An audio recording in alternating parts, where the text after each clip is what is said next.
Mi nombre es Diego Rafael Payán. Voy a ser la persona encargada de, no tanto de moderar, sino de colaborarles en el día de hoy con la parte tecnológica de esta reunión. Y me complace muchísimo que estén aquí. Agradezco particularmente lo mismo que el curso 53 de oficiales de la Fuerza Aérea Colombiana, quienes han organizado este evento para la tarde de hoy. Vamos a explicar muy sencillo cómo funciona esta metodología. Vamos a tratar de que sea una reunión bastante organizada. Por tal motivo, los micrófonos han sido silenciados. Solamente vamos a tener abiertos 2 o 3 micrófonos, pero eso no quiere decir que vayamos a estar incomunicados. Una vez iniciemos, los micrófonos solamente van a estar el del señor capitán César Bermúdez, quien va a ser la persona que nos va a compartir esta experiencia, interesantísima experiencia, esta vivencia. Y ustedes, las personas que nos están acompañando, pueden hacer, si tienen alguna pregunta, por favor háganla en privado a Jairo Payán. Ustedes van a encontrar el participante con el nombre de Jairo Payán. Ahí pueden hacer las preguntas. Sugerimos que la hagan de manera privada para no congestionar el chat. El chat general lo podemos dejar para saludar, porque aquí seguramente estoy viendo que hay amigos de todas las edades, de todas las promociones. Tenemos oficiales, profesionales oficiales de reserva de varias unidades del país que nos están acompañando igualmente, es compañeros de aventura de los señores oficiales orgánicos. Entonces vamos a dejar el chat principal para los comentarios generales y las preguntas particulares las vamos a dejar, las vamos a mandar directamente al chat del señor coronel Jairo Payán.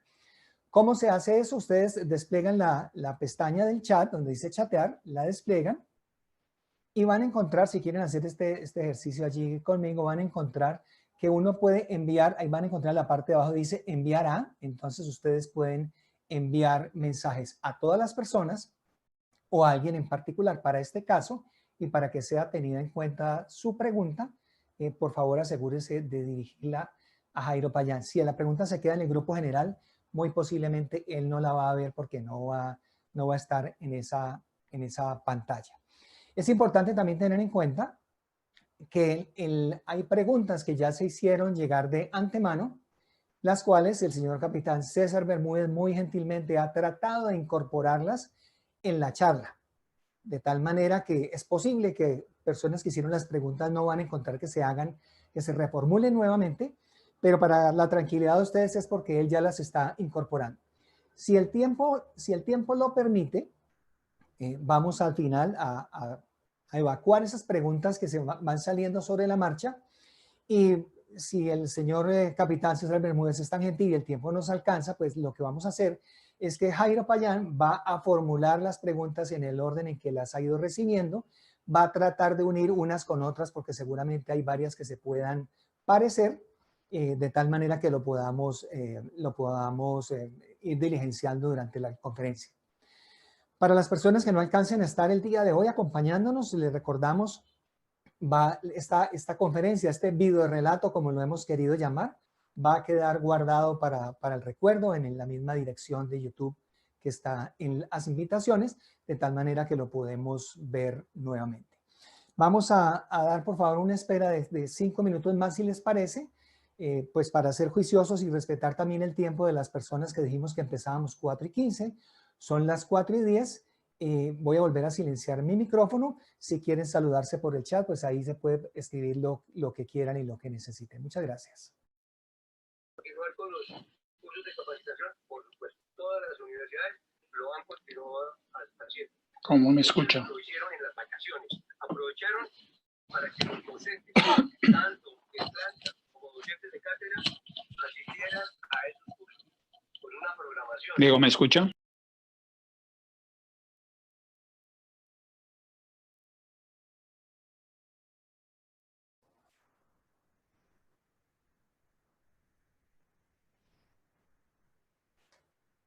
Bueno, muy bien. Entonces, siendo juiciosos, puntualidad de aerolínea, nuevamente saludamos a las personas que han llegado, que han ingresado a la sala. Presentamos un cordial saludo también al técnico jefe Osorio, sobreviviente del accidente, que también está con nosotros aquí. Y para no dilatar más este emocionante encuentro, le voy a ceder la palabra a mi general Ocampo, que está aquí con nosotros también, y quien es la persona que va a abrir esta tarde. Como les decía, yo solamente estoy aquí acompañándonos en temas de tecnología. Mi general Ocampo, muy buenas tardes. Le acabo de habilitar su micrófono y la audiencia es suya. Gracias, Diego Payán, mi capitán de la reserva. Un saludo muy especial. Gracias por su apoyo y toda su logística para poder estar conectados en el día de hoy. Bueno, un saludo muy especial para todos que están presentes y conectados por este video de Zoom y por YouTube, damas y caballeros. Aquí nos encontramos nuevamente en un ejercicio que nació hace 4 meses ya, cuando empezó la pandemia, el curso 53, mi curso, que nos conectamos y empezamos a hablar temas propios de nuestra institución, de nuestro curso, de nuestra fuerza, y ha cogido fuerza y cada 15 días tenemos un invitado especial. Entonces quiero presentarle un saludo muy especial para todos los señores generales conectados de varias fuerzas, de las fuerzas militares de Colombia. Entre ellos tenemos generales, excomandantes de fuerza. Un saludo también especial para los oficiales, para los suboficiales de la reserva activa de nuestra institución y de las fuerzas militares conectados.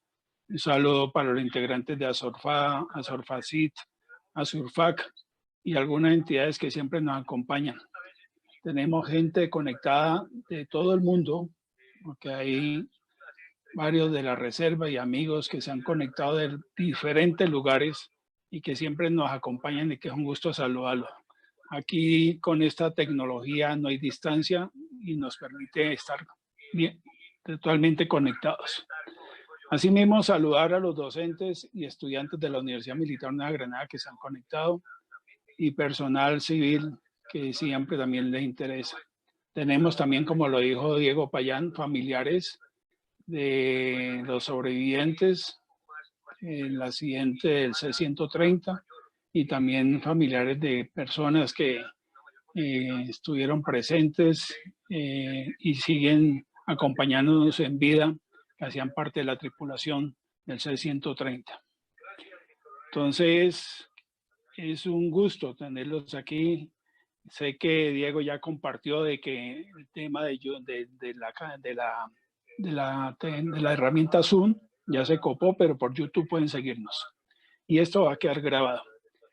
Diego Payán es hermano de Jairo Payán, un compañero nuestro, que es el que impulsa aquí realmente el curso para mantenernos vivos en comunicación. Entonces, un saludo especial para Jairo Payán y para Carlos Arevalo, otro también promotor de todas estas actividades.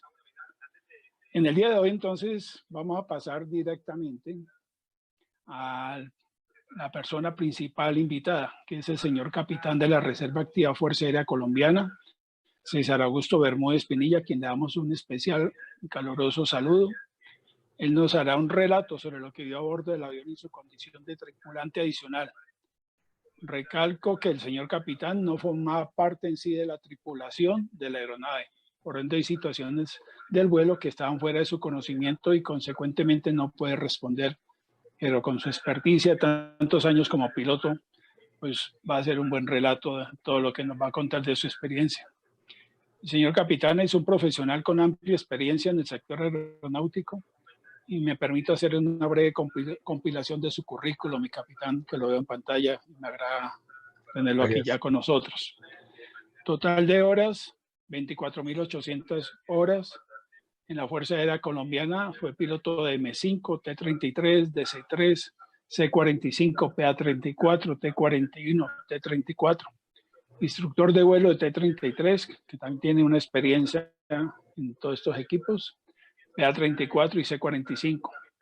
Es piloto de aviación comercial también, piloto de los equipos MD-82, DC-9, B-200, BE-900, Hacker 400, DC-3, Embraer 110, LE-410 y equipo monomotor cuando estuvo en la Fuerza Aérea. Instructor de los equipos, como ya lo dijimos, en la Fuerza Aérea y también en la aviación comercial de MD-82, DC-9, BE-1900, Embraer 110, PA31, PA34 y T33. Instructor de escuela de tierra de estos equipos que ya anuncié. Y es además administrador de empresa de la Escuela de Administración de Negocios de la EAM. Cuenta además con amplia experiencia como investigador de accidentes aéreos, implementación y capacitación en el área de seguridad aérea, factores humanos, administración de recursos de cabina, sistema de gestión y seguridad operacional, sistema de aeronaves, evacuación en tierra y agua en aeronaves, entrenador estático de instrumentos, instructor de vuelo y simulador de vuelo de diferentes aeronaves. Entonces, con esta vasta experiencia, mi capitán, que nos alegra, sé que vamos a tener una tarde agradable de compartir, de revivir, con todo el respeto de los que estuvieron en esta emergencia, pero que usted lo va a hacer un relato para todos muy importante. El auditorio es suyo, mi capitán. Bienvenido. Bueno, buenas tardes a todos. Primero que todo, quiero darle un agradecimiento a los oficiales del curso 53 en cabeza del general Ocampo, quienes me hicieron un llamado para compartir un poco la experiencia que viví allá en ese accidente. Veo muchas caras conocidas, compañeros de curso, instructores de vuelo de la escuela que tuve. Muchas caras conocidas que hace mucho tiempo no los veía. Un saludo a todos y un saludo muy especial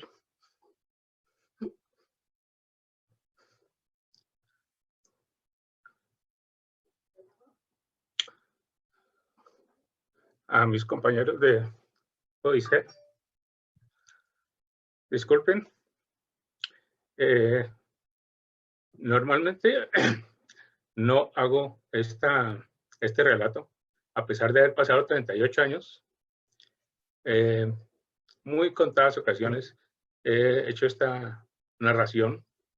Yo diría que no han sido más de 5 o 6 veces en todo este tiempo, porque para mí es una situación difícil en todo sentido, porque son emociones encontradas, primero por haber sobrevivido y al mismo tiempo de pensar en los familiares de los que fallecieron.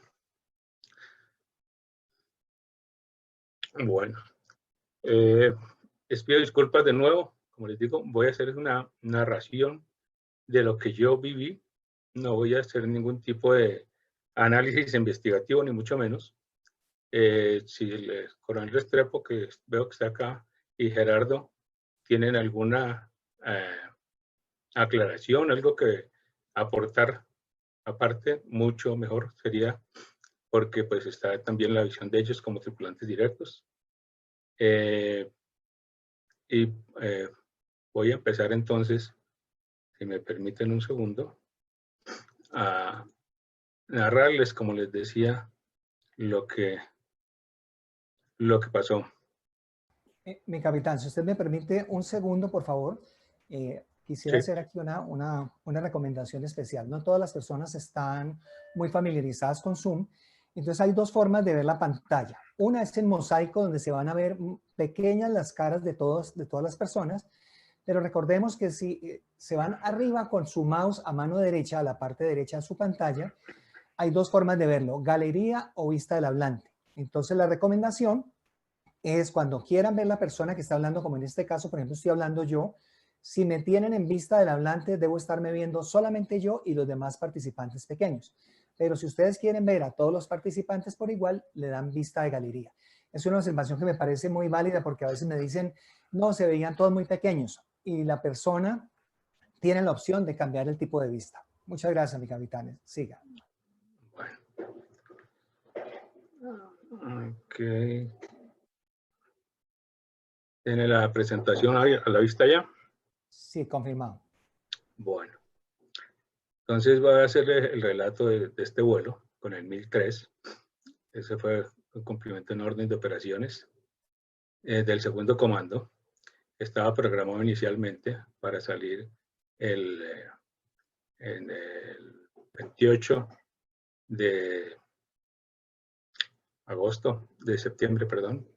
Sin embargo, inicialmente salimos, la tripulación estaba conformada por 5 tripulantes primarios, piloto, copiloto, navegante, ingeniero de vuelo, el máster. La tripulación aumentada, que era otra tripulación similar, y de pasajeros, veníamos un capitán del ejército, capitán Contreras, que venía de estar en servicio en el Sinaí, el periodista, Ovidio Charria, y el que les habla, que venía como observador. En esa época, los pilotos que volábamos aviones de combate, teníamos un incentivo para volar de adicionales en los vuelos al exterior, de manera que fuéramos teniendo esa experiencia, y era un incentivo más para los pilotos de combate. Por esa razón estaba en ese vuelo. Salimos inicialmente, contábamos con, este era el equipo de navegación que tenía el avión, 2 estantes, un Omega, 2 BORs, una F, un DME y un transponder. Era el equipo que teníamos a bordo. Inicialmente el vuelo era Bogotá-San Juan, posterior haríamos San Juan-Lajes, pues Lajes-Madrid, Tel Aviv, el Ben Gurión, y después regresaríamos. Salíamos, como les dije, el 28 de septiembre, volamos hasta San Juan, llegamos en horas de la tarde, casi de la noche.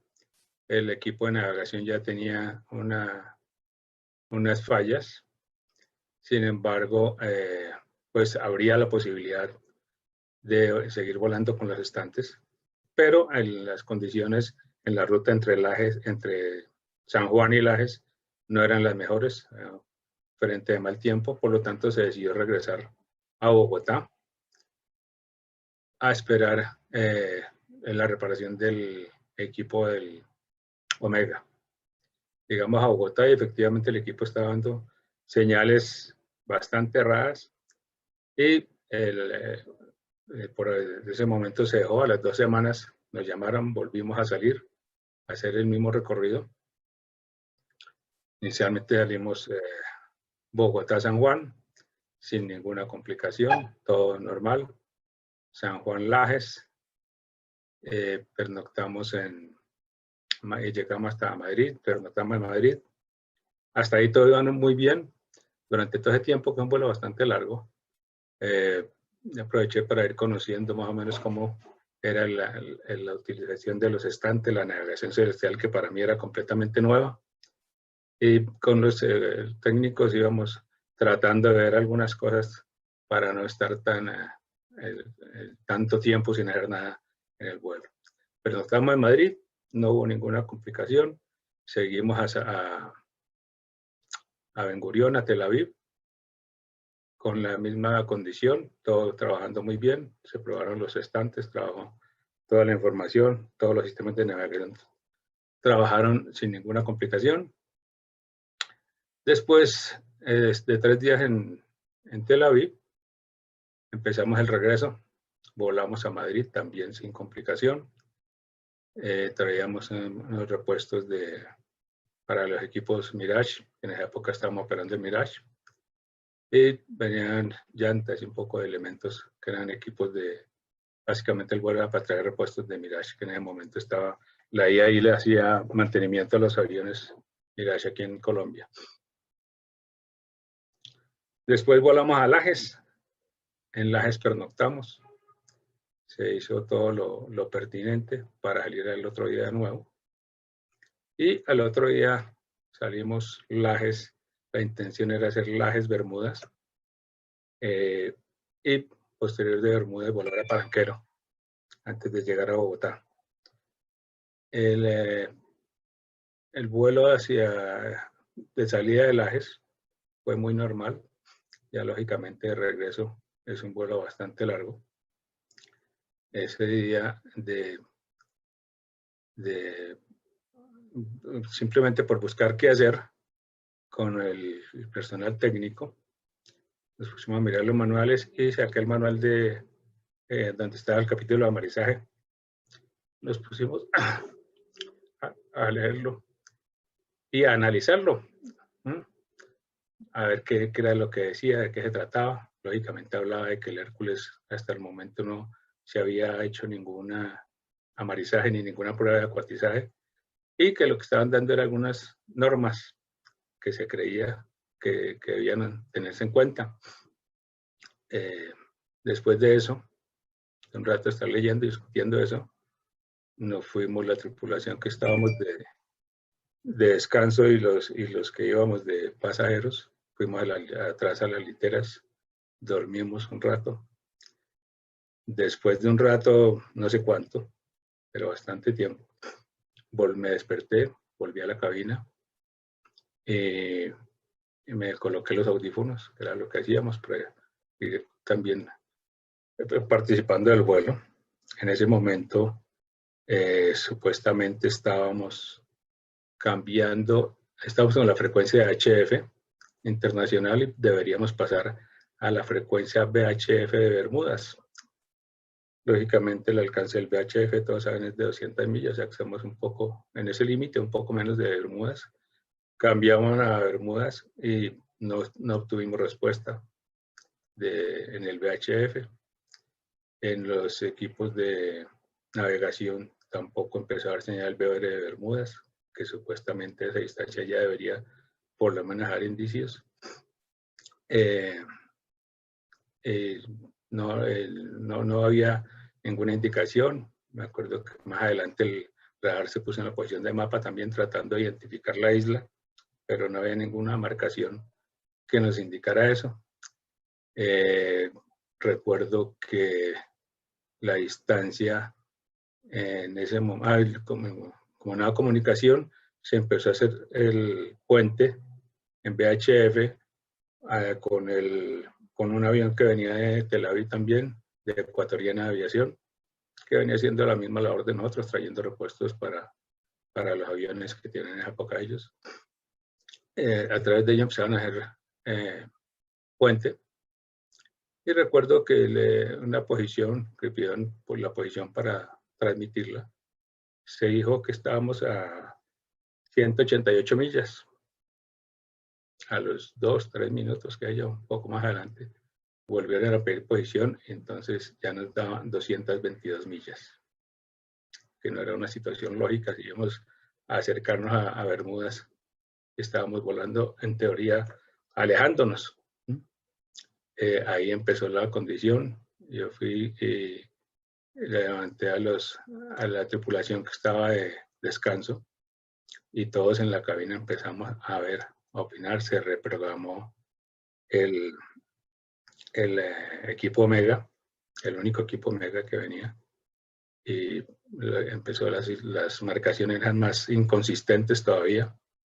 Nunca volví a ver señal de la frecuencia del VOR. No volvimos a tener comunicación a través del VHF. A partir de momento, no volvimos a tener comunicación con tierra en ningún momento. Simplemente era haciendo el puente, inicialmente con Ecuatoriana, después creo que era un avión de Panam, no recuerdo. En todo caso fue haciendo puente con otros aviones para la supuesta posición que no sabíamos. Entre todos empezó a mirar las cartas a ver qué opción tenían. Vista que el equipo estaba también, las marcaciones del Omega no eran consistentes, cada vez eran más fuera de fase. Sacaron los estantes para tratar de establecer la navegación celestial, en este caso con el Sol, pero no funcionaron adecuadamente. En resumidas cuentas, no sabíamos dónde estábamos. A partir de ahí, seguíamos todos buscando en las cartas frecuencias, colocar frecuencias de toda clase, y teníamos dos opciones o tres opciones. Nosotros supuestamente deberíamos estar en este rango cuando empezó a identificarse el problema. No cogíamos nada, entonces o había la opción de coger hacia el norte, que de pronto encontraríamos Terranova, hacia el sur, a ver si encontrábamos alguna de las islas, pero no sabíamos exactamente dónde estábamos, o seguir volando hacia la costa, con el rumbo 70 a tratar de llegar a la costa. Situación muy difícil, aunque nadie decía nada a ese respecto, pero yo pienso que todos éramos internamente conscientes de que la probabilidad de llegar a la costa era bastante remota. Se siguió en esta condición, todos tratando de identificar alguna radiofaro, alguna ayuda. Nunca hubo contacto con ninguna estación de tierra. Nunca hubo señal de radar que nos cogiera de alguno de los radares supuestamente de defensa de Estados Unidos. Esto nunca nadie nos logró identificar. Por lo tanto, no sabíamos dónde estábamos. Veíamos simplemente agua o sobre una capa de nubes. No había absolutamente nada. Los instrumentos de combustible ahí sí empezaron a bajar de una manera que lo veía uno como si estuviera escapando, cuando en realidad estaba pasando y pasando el tiempo. Y nosotros no sabíamos exactamente dónde estábamos, simplemente que íbamos hacia la costa. Pero en cualquier parte de estas, aquí o acá, en cualquier parte de estas, ¿qué tan lejos? No sabemos. Sigue transcurriendo la condición. Hubo un momento en que me acuerdo que con tanto buscar frecuencias entre todos, se sintonizó en el AF Wilmington y empezó a sonar como si fuera estereofónico la señal. El audio era perfecto y empezó a marcarnos en la dirección de Wilmington. Seguimos lógicamente volando allá. Yo pienso que todos tuvimos algún respiro, una leve esperanza, pero como les digo, yo creo que ninguno en realidad estábamos con la certeza de que llegaríamos a la costa. Era bastante difícil, sobre todo que los vientos ya en este sector son bastante complicados. Viento en contra. Y seguimos durante el vuelo inicialmente debería ser de 7 horas y media. Cuando íbamos cambiando acá, ya habían transcurrido casi las 7 horas. Y todo este tiempo que fuimos volando, ya pasaron 1 o 2 horas. Como les decía, el combustible, los indicadores eran cada vez que bajaban mucho más rápido. Yo pienso que esa lectura que hicimos inconscientemente de los procedimientos de amarrizaje con Gerardo, que está ahí presente al momento, y con todos los técnicos, nos ayudaron a entender un poco más en qué nos estábamos metiendo, qué deberíamos hacer, qué funciones deberíamos cumplir para ese procedimiento de amarrizaje, los pros y los contras.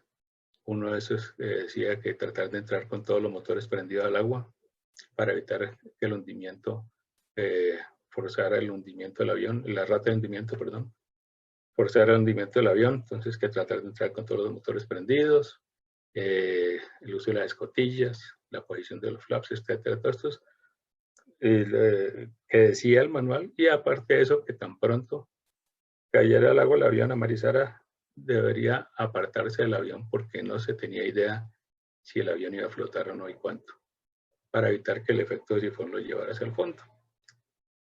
Aquí seguimos y lógicamente ya empezaba a notarse lo que yo consideraba el pánico o la reacción, porque el pánico muchas veces nosotros creemos que es ponerse a gritar y a correr, ¿no? El pánico es simplemente la negación de la realidad.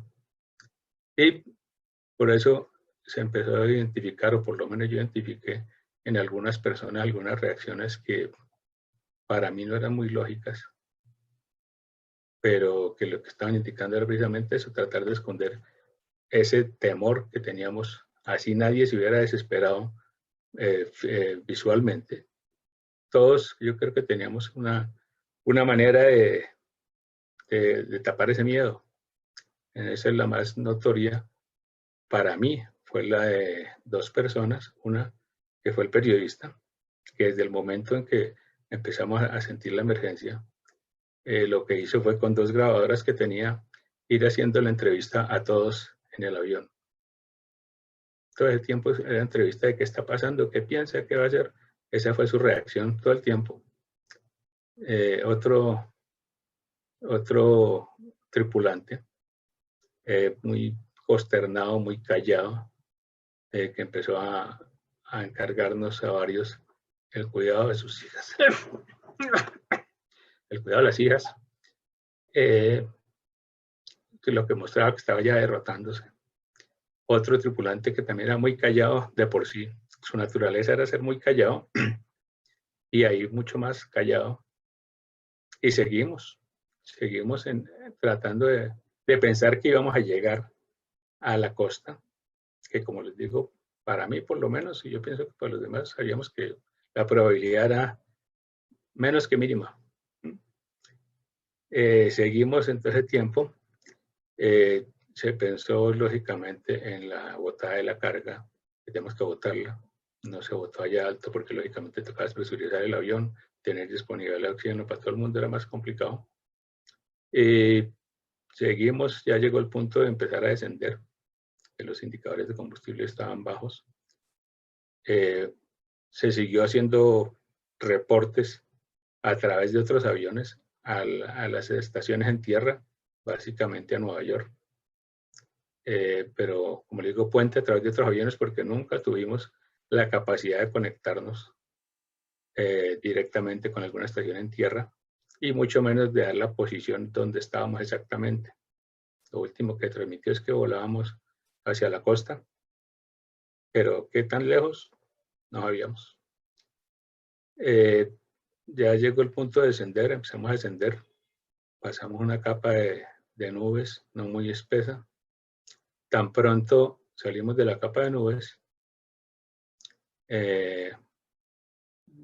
no recuerdo, yo pienso que estábamos para unos 5.000, 6.000 pies, qué sé yo. El copiloto que iba volando vio un barco y lógicamente todos por las ventanas tratando de mantener a la vista el barco. Hubo un descenso pronunciado hacia el barco a tratar de darle alguna señal. Aquí está la trayectoria que deberíamos cubrir en 7 horas y media y aquí la que hicimos. Lógicamente, si analizamos en este momento por qué no teníamos señal del BOR, por qué no teníamos comunicación con tierra en Bermudas, porque cruzamos mucho más de 200 millas de Bermudas. Entonces, lógicamente, cuando cambiamos no estábamos aquí, sino debíamos estar por acá. Estas trazas son las que se sacaron en la investigación de la Fuerza Aérea de Estados Unidos, en conjunto con otras agencias, y las que dieron exactamente la posición y lo que se supone que pasó. Entonces seguíamos ahí visualizando el barco. Este es el barco, el Corner Brook, un barco que estaba destinado para transportar papel periódico por todo el mundo, desde el Corner Brook, que es en Terranova, Newfoundland, y llegamos, sobrevolamos 2 círculos, 2360 sobre el barco. No habíamos botado la carga, salimos, salimos, aunque lógicamente era la tripulación que estaba volando la que estaba llevando la situación. Fuimos hasta un lado, nos apartamos del barco para botar la carga y amarizar.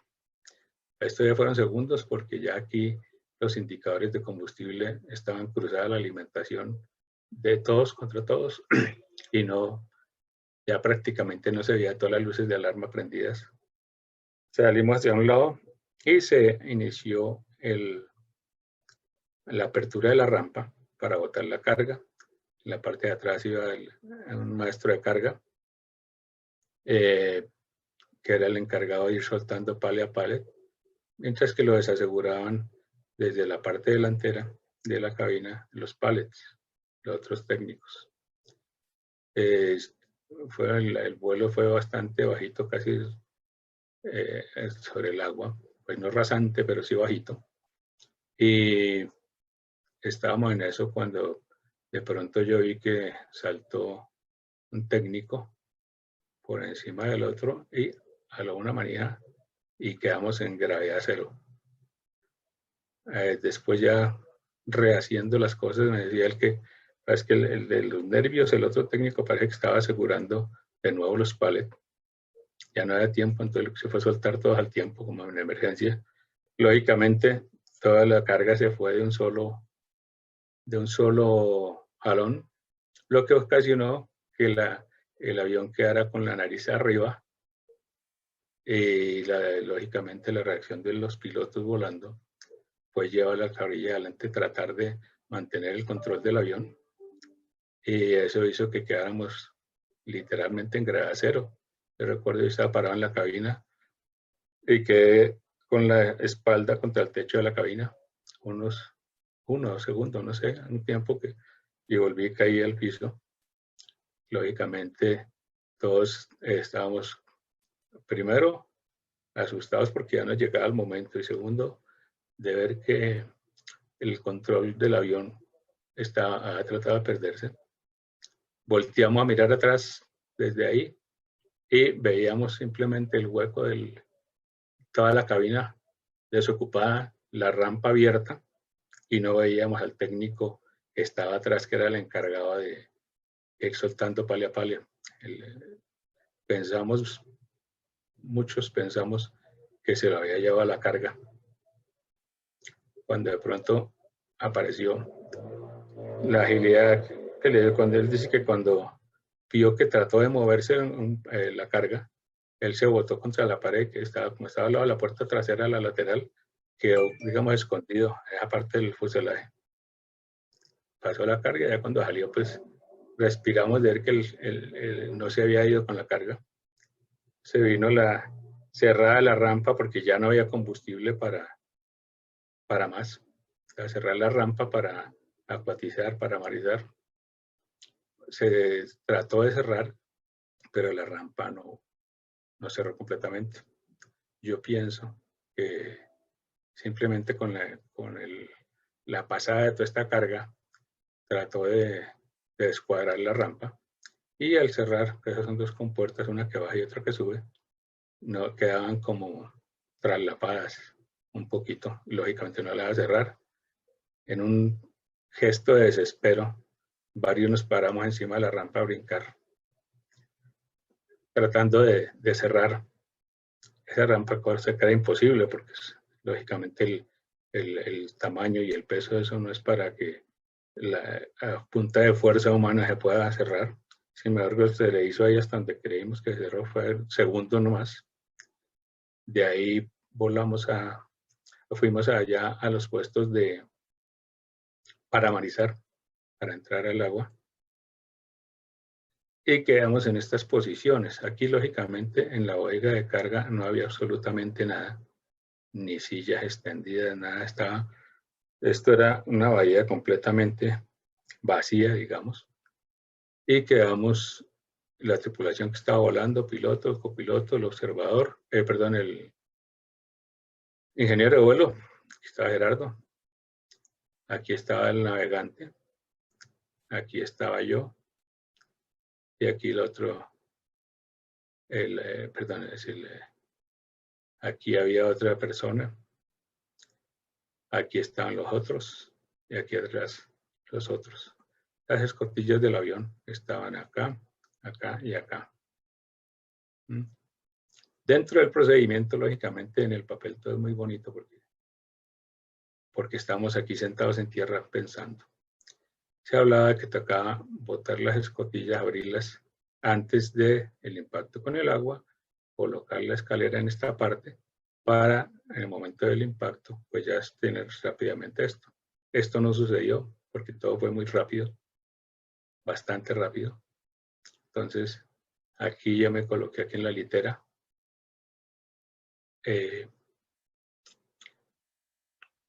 Y como yo estaba acompañado y al lado del navegante. Empezamos la aproximación normal. El impacto con el agua inicialmente fue muy suave. Y sin embargo, como yo estaba sentado, veía a través de la ventanilla cuando de pronto vi fue un cerro completo al que le dimos de las olas. Lógicamente el mar estaba muy picado en las zonas muy altas y era literalmente golpearse contra un cerro, contra una colina. La desaceleración fue muy brusca, yo sentado en esta parte en la litera y aquí en esta parte el avión se partió acá, empezó a entrar agua inmediatamente por la rampa, que lógicamente se abrió y entró toda la rampa y aquí se rompió el radón y a través de los pedales entró una gran cantidad de agua y algunos de los ventanillas que tiene de visión hacia abajo también se rompieron, por lo tanto hubo ingreso de agua por todos lados. Y quedamos prácticamente inundados desde ese momento. Tan pronto paró el avión,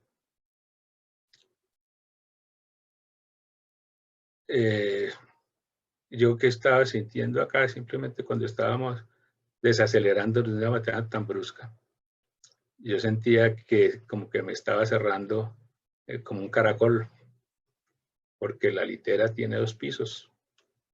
Nosotros estábamos lógicamente sentados en la litera del primer piso, o la de abajo, y la parte de arriba, como esto estaba partiendo, pues yo tenía la sensación de que esta de arriba me estaba encerrando.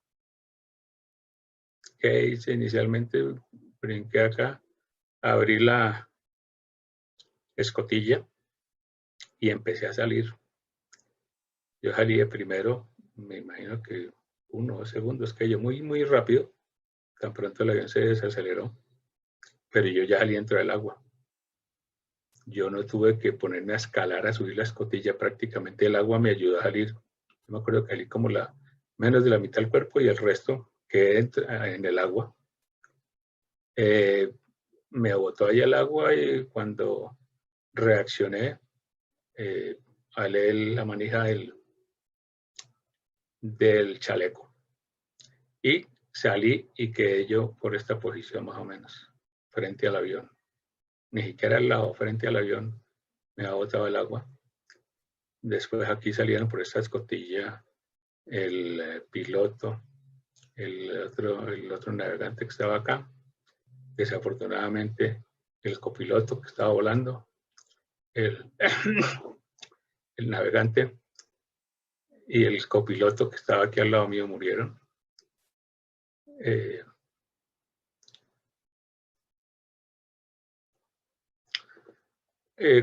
Me recuerdo simplemente que con Mayor Rodríguez nos despedimos acá.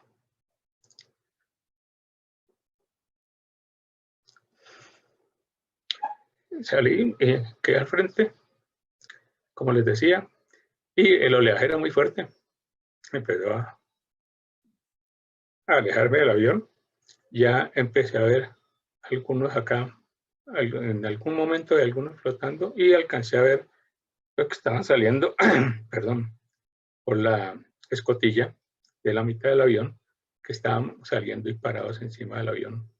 Yo estaba por acá. Ellos, lógicamente, de acuerdo a lo que me contaban, aquí estaban 2 de los que murieron.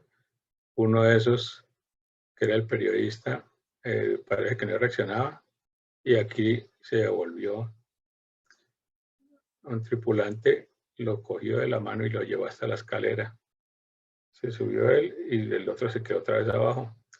Entonces volvió, lo cogió y lo subió y quedó parado encima de la escotilla. Él quedó parado encima de la escotilla, aparentemente, en unas fotos que vemos ahora, aparentemente él se ve parado encima de la escotilla. Y es más, él fue el primero que intentaron rescatar. Aquí salen los otros, fueron al agua. Hay una anécdota acá bien interesante. Es el piloto, el general Ortega. Salió por acá, a pesar de haber perdido las gafas, que disminuía notoriamente su visión, y que vio por acá la luz, salió. Y cuando quedó aquí afuera, se cogió de una pala de motor.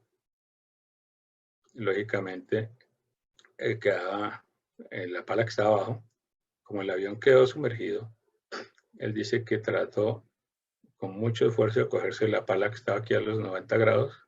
Efectivamente la cogió, pero tan pronto la cogió indudablemente pues por el peso volvió a girar abajo y quedó otra vez allá. Ese golpe, ese golpeteo con la pala del avión, con las palas del avión, lógicamente le causó lesiones en el pecho, en las costillas. Él se mantuvo ahí y después entonces ya logró separarse del avión. Quedamos todos ahí. La situación era muy crítica porque el oleaje era muy fuerte. Se sentía uno, por lo menos yo me sentía como si estuviera en muchos momentos como dentro de una alcantarilla, dentro de un hoyo bastante profundo, porque no veía sino agua arriba de mí por todos lados. Cuando caen las olas, lógicamente, me tapaba, tragaba agua, toda la cantidad que quiera. Un momento que pasó la caja de un sextante, logré cogerla, sacarle la poca agua que tenía y cogerme un poco porque el chaleco en las instrucciones de seguridad acá en las cartillas es muy bonito, pero en la realidad, en un mar de estos, queda uno con el agua, ahí sí, como dice, arriba al cuello, arriba a la boca. Entonces traga mucha agua.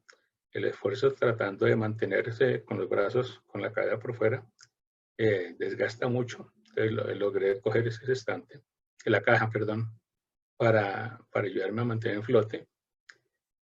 Un momento, no veía a los otros, sino eventualmente cuando quedaba uno arriba de las olas, lograba ver algo porque la visibilidad fuera eso, con el overol verde, en el mar no se ve nadie, se veía un puntico amarillo de pronto, pero cuando estaba uno arriba de las olas. Un momento que pasó un técnico muy cerca mío y me gritó simplemente que no le inflaba el chaleco.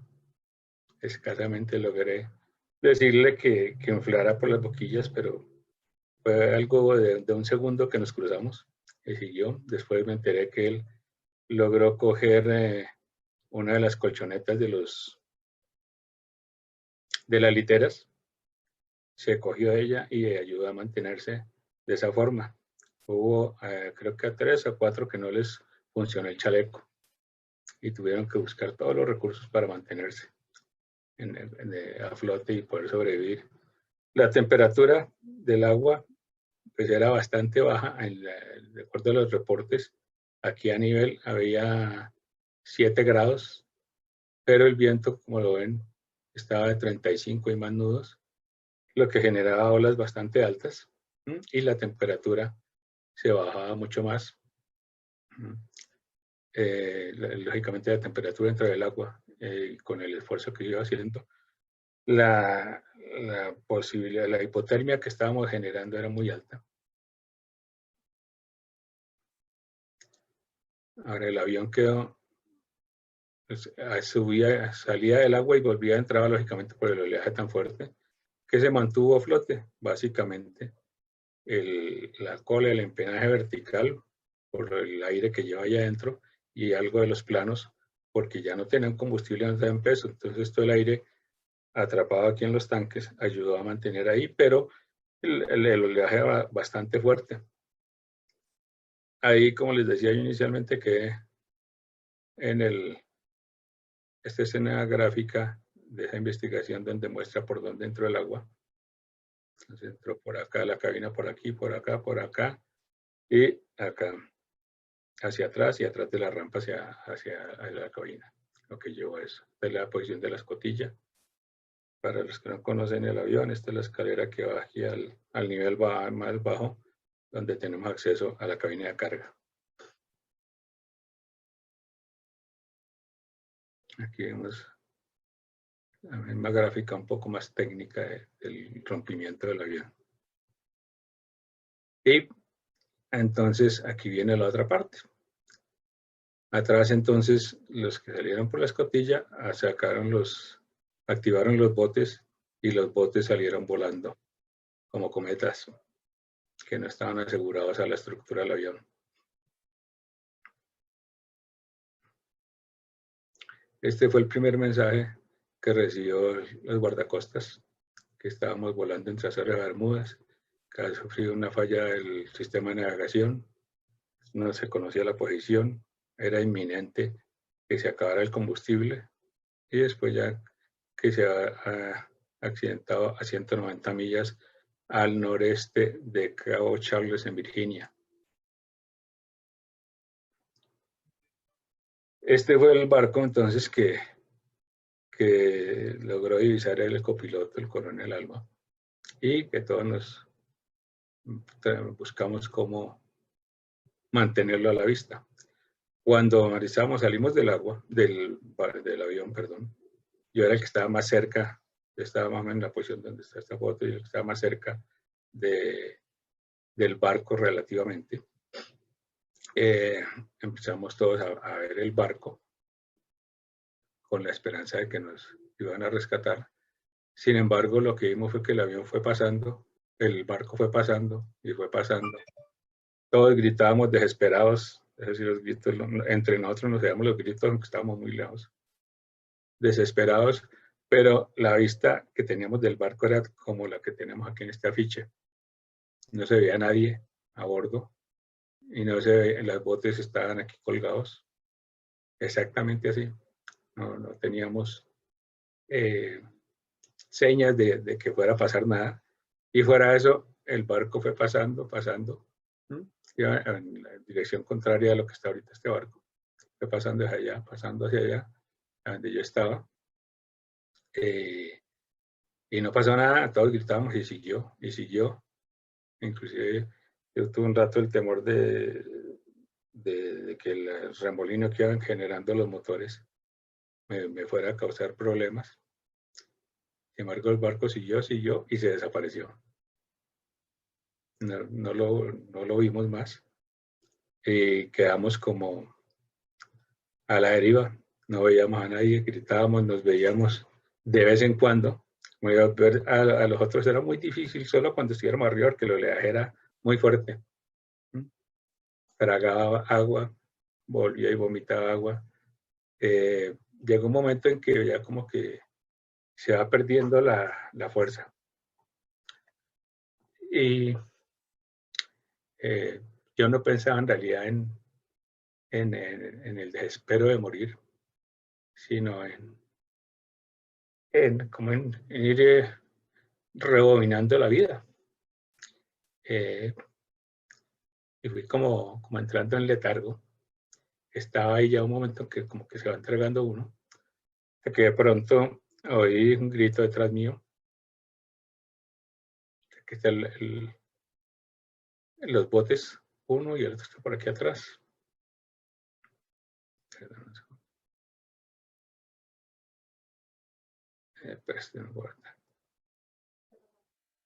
va a correr aquí esto. Pero bueno, el otro bote lo vamos para acá, los dos salieron volando. Si ven esto acá, alcanzan de pronto a divisar esta punta negra,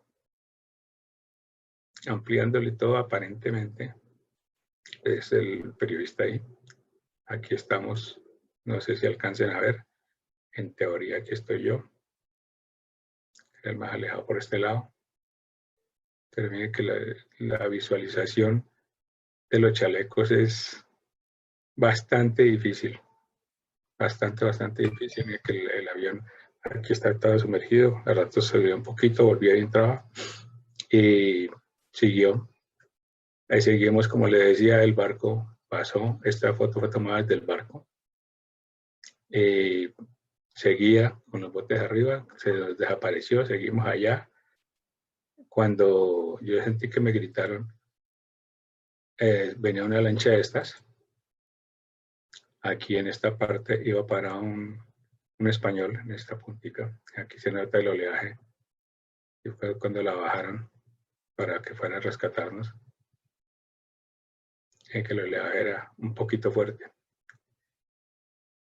Me llegó el español este y me gritaba, me lanzó el salvavidas con un lazo y yo escasamente logré meter el brazo, lo cogí de medio lado, lo enganché y tuvieron que jalarme hasta la lancha y subirme porque no era capaz de moverme.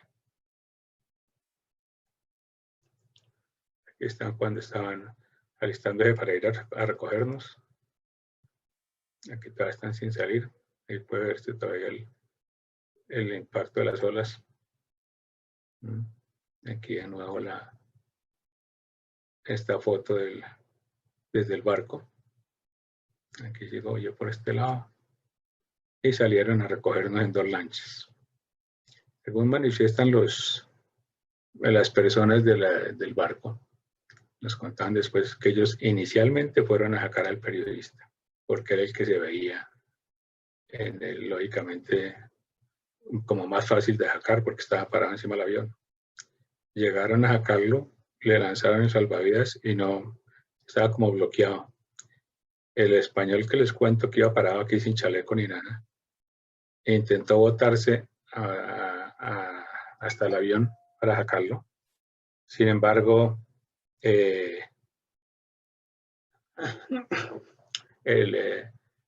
capitán no lo dejó porque el oleaje era tan fuerte que el avión aleteaba mucho y tenía el riesgo de que el mismo avión lo golpeara y le causara daños. Pues por eso lo dejaron ahí y como estaban relativamente en mejores condiciones que los demás, nos fueron a rescatar. A mí fue el primero que me rescataron en esa lancha. Después rescataron al piloto y a otros 3 más en esa lancha y los otros en la otra lancha. Mira, aquí se ven ya los botes más lejos. Mira acá.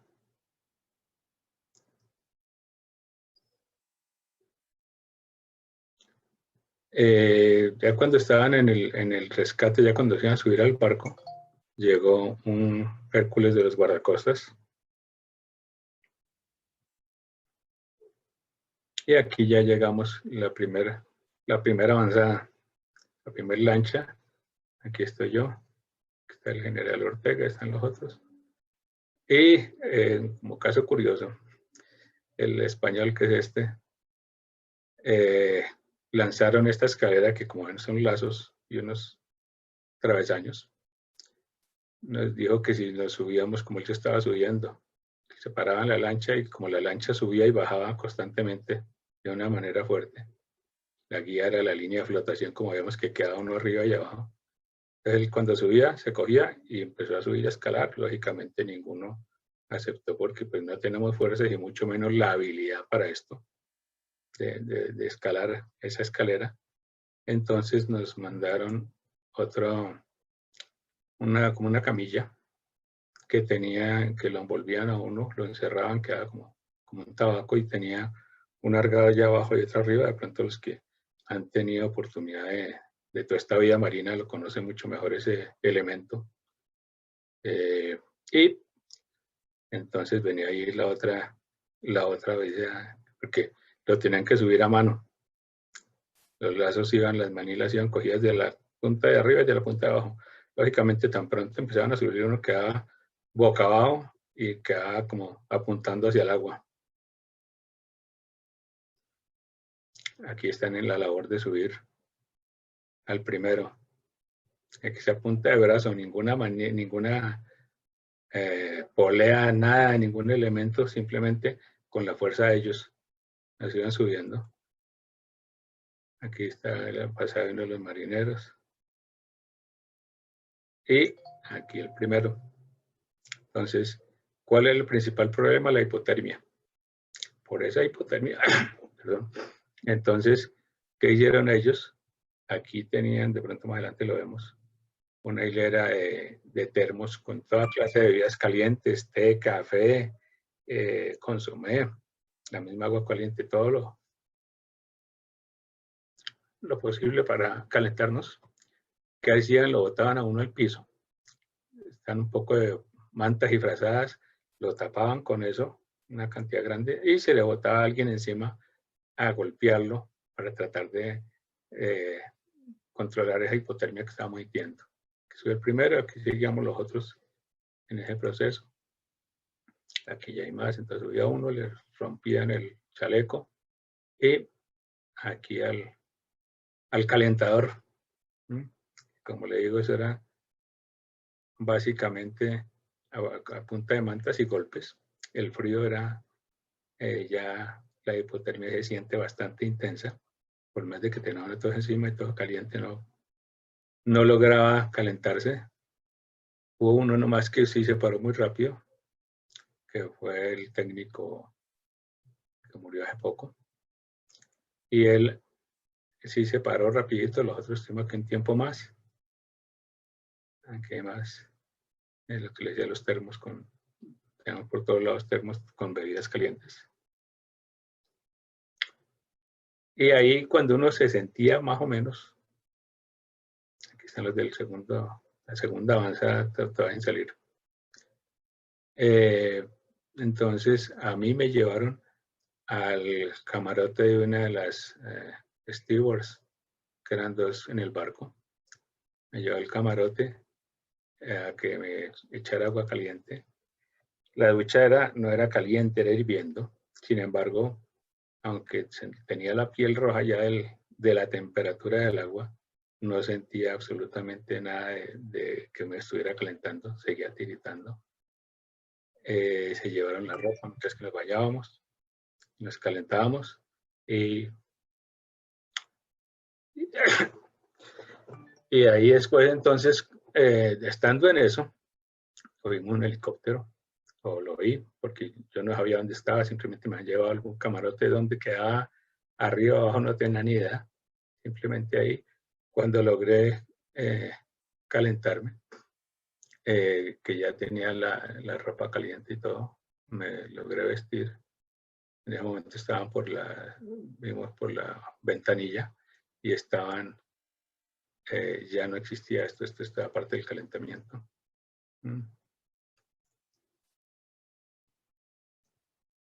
Aquí estoy yo en este bultico. Aquí están los otros.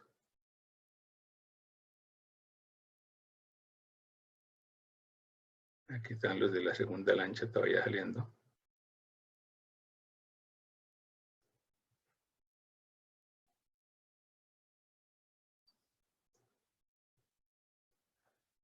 Y seguía el Hércules sobrevolándonos, tratando de comunicarse con el barco.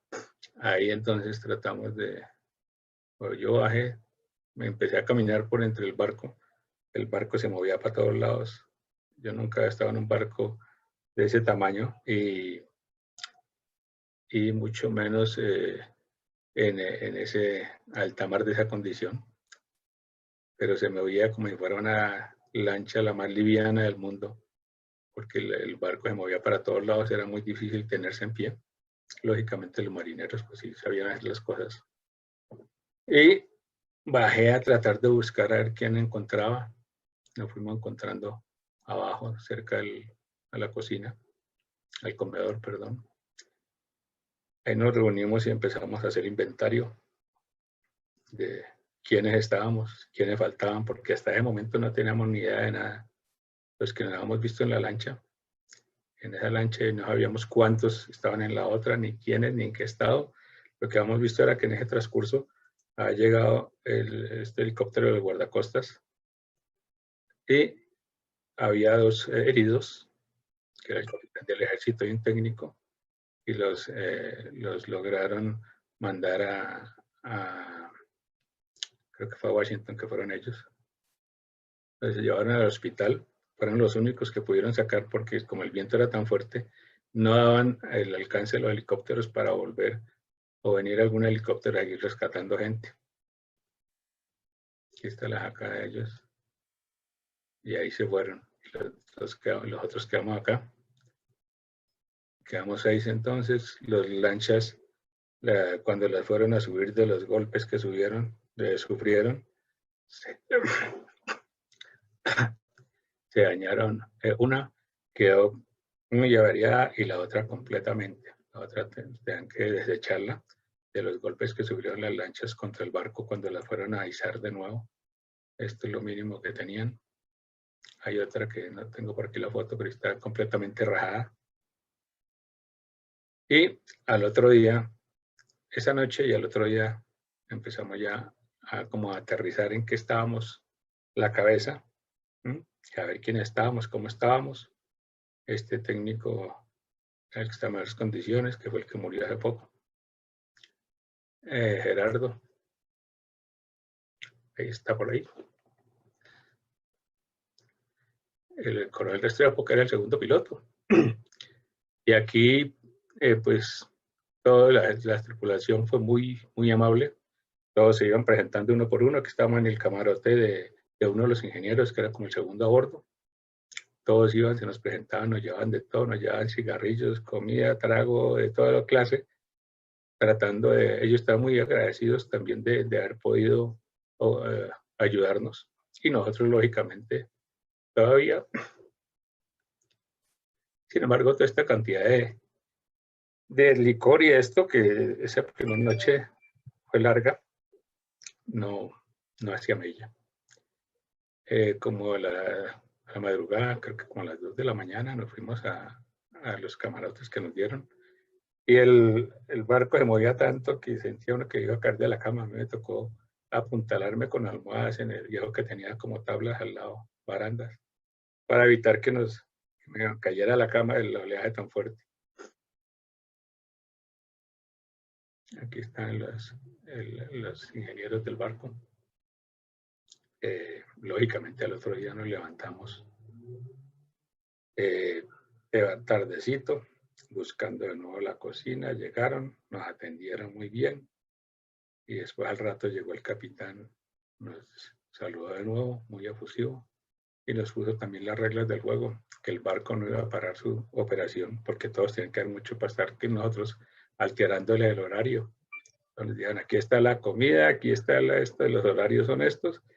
Si se ajustan a esto, bueno, y no, pues ahí pueden hacer lo que quieran con lo que ya saben que hay. Fueron muy amables, pero pues lógicamente eran 30 y pico tripulantes para todo el barco que tenían múltiples funciones. Entonces, ahí quedamos. Allá nos notificaron que no había helicóptero que pudiera sacarnos. El coronel Restrepo tuvo comunicación con el guardacostas desde el primer momento, ahí desde el barco, para darle la notificación de quiénes íbamos, cuántos estábamos en el barco, cuántos se habían ido, los equipos que tenía el avión a bordo, etcétera, de manera que pudieran mejorar la parte de búsqueda, de saber cómo se salvaba todo el mundo o cómo recuperaban los cuerpos. Y nos dejaron dándole vueltas al avión, mientras que llegaba otro barco de los guardacostas con buzos. Eso sucedió al otro día. Llegó los 2 días prácticamente, llegó el barco de los guardacostas. Sí, día y medio más o menos. Y siguieron con la misma situación de ver qué hacían con nosotros. Y se tomó la decisión de que ellos seguían para Terranova y nosotros con ellos, lógicamente, porque no había cómo sacarnos. Aquí había una condición bien crítica, que era la comunicación. Lógicamente no es como hoy en día que tenemos una comunicación muy fácil por celulares, por satelitales, etcétera, y simplemente lo que se lograba hacer desde el barco. No teníamos comunicación con las familias. Aquí en Bogotá mi papá fue el primero que enteró, porque él era periodista. Y lógicamente estaba en el periódico cuando llegó la noticia. Llamó a la Fuerza Aérea a confirmar, y aunque no, que tranquilo, el avión llegaba a Palanquero esa noche y al otro día a Bogotá. Y él nos mostró las noticias y insistían en que no. Le tocó recurrir al Palacio porque él fue amigo de Belisario, que era el presidente en esa época, y a través de ahí fue que dieron la orden de que investigaran, y entonces pues, efectivamente sí, se han dado cuenta ya que los guardacostas tenían noticias de que estábamos en otro paseo. A través de un tío mío que vive en Nueva York, él se había comunicado con los guardacostas y logró esa primera noche saber que yo estaba en el barco, pero no cómo estaba. Entonces eso ayudó a tranquilizar un poco a la familia. La señora estaba esperando a la segunda hija, perdón, a la segunda hija. Ella afortunadamente no supo sino hasta cuando ya supo que por lo menos estaba en el barco. Que ya supo medianoche aquí en Bogotá. Aquí en Bogotá era como las 11 de la mañana cuando sucedió el accidente. Cuando lograron confirmar la condición mía, se dirigieron a buscarla porque ya no tenía teléfono en la casa que estaba, a notificarle lo que ha pasado. Durante los días que estuvimos ahí, no tuvimos comunicación, y ahí, entonces, por fin, al tercer día, nos llamaron que que nos iban a sacar a Canadá. Efectivamente llegó un Chinook y nos empezó a sacar acá en canasta de A2.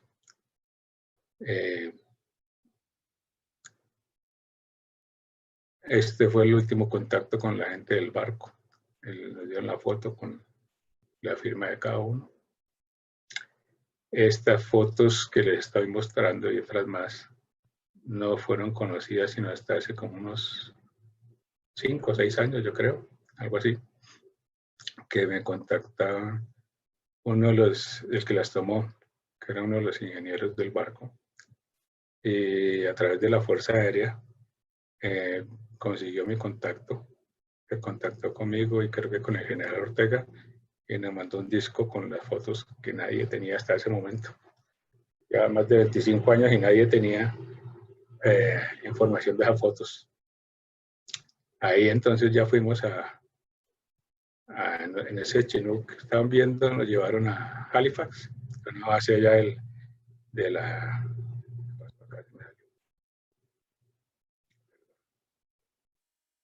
Salió acá un segundo. ¿Qué le pasó? Que se salió. No. Aquí ya salió. Es que la tecnología atropella ratos. Ahí nos llevaron a la base. Allá pues muy organizados. Llegamos en el Chinook. No nos dejaban bajar del avión, del helicóptero, hasta que llegó el de la aduana a preguntarnos si teníamos algo que declarar. El proceso de aduana. Lógicamente el piloto, que era un coronel, escasamente le hacía caras de que pues de qué podíamos declarar nosotros. Y nos llevaron a una sala. Un capitán que lo encargaron de nosotros nos preguntó que había una cantidad de periodistas importante, que si íbamos a hacer alguna declaración o algo. Simplemente se le dijo que no. Los periodistas estaban allá al frente mirándonos, ninguno se pasaba la raya, y cuando fui a hablar con ellos, listo, pasó. Sin embargo, desde aquí, desde Colombia, sí nos buscaban por todos lados. En teoría nadie sabía dónde estábamos. Fuimos al casino de oficiales, y ahí a las habitaciones, y hasta allá nos estaban llamando ya de aquí de Bogotá diferentes emisoras, con cualquier cantidad de artimañas para tratar de que contestáramos el teléfono, haciendo de pasar por familiares de nosotros. Y ahí duramos, estuvimos 2 días, mientras que nos comunicamos aquí con la Fuerza Aérea. Nos mandaron a un oficial, al coronel Ferrero, a que nos ayudara allá. Nos llevaron plata para comprar ropa y para ver cómo íbamos a hacer el proceso de regreso. Había un complique que era con pasaporte, quedamos unos poquitos que le habíamos dejado en el bolsillo del overol.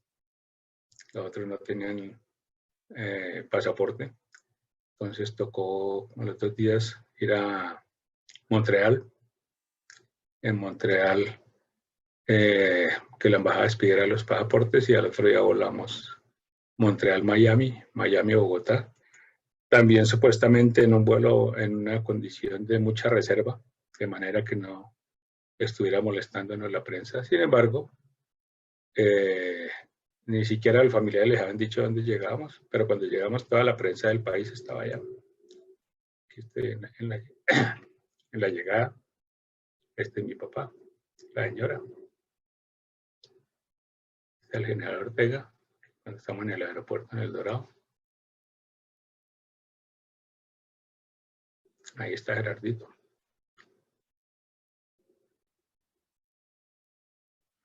Esta foto es del día que llegamos a la base en Halifax. Este es exactamente cuando estamos bajándonos del helicóptero hacia la línea esta, de que nadie nos... Aunque hay un montón de periodistas, estaba todo el mundo controlado. Estas son todas las notas que salieron y mucho más en la prensa. Y de ahí pues tenemos, ahí estuvimos, como les llegamos ya a Bogotá. Y de ahí para adelante pues las lecciones que pudimos aprender cada uno. Para la Fuerza Aérea no volvió a ir un Hércules, un C-130B, no volvió lógicamente a Israel. Después adquirieron los H, que tenían mayor alcance, esos, y el 707, el Zeus, fueron los que encargaron, porque ya después vino la traída de los Kafir y todo el sistema de apoyo de los Kafir. Entonces sí siguieron haciendo vuelos, pero en el H y en el Museus, en el Zeus, en el 707. Esa es este fue, por aquí estoy, ya cuando acabaron los M5. Esta es muy resumida algunas de las vivencias que tuve por allá. Espero que les haya aportado algo. Hay mucho más cosas, pero es de mucho más tiempo, de más calma, porque como les digo, no es fácil recordar esto. Les repito, yo no he compartido con esto con mucha gente. Si son por ahí 6 con esto, apenas. Entonces no sé si alguien tenga algún comentario, Gerardo. Sí, capitán. Sí, hay varias preguntas. De hecho, las hemos sometido aquí como a una rápida selección para respetar también su tiempo. La primera es bastante emotiva. Pregunta el señor coronel Daliel Meléndez, piloto de M5. ¿Cómo logra usted remover los pensamientos negativos que seguramente debieron cruzar por su mente y tomar la decisión de salir del avión? ¿Qué se siente? ¿Qué oye en ese momento? ¿De dónde salen las fuerzas para seguir viviendo? Yo pienso que como todo sabemos y se ha comprobado, la supervivencia está en la cabeza. Se puede tener los mejores elementos para sobrevivir, pero si en su mente no está salir adelante, no sale.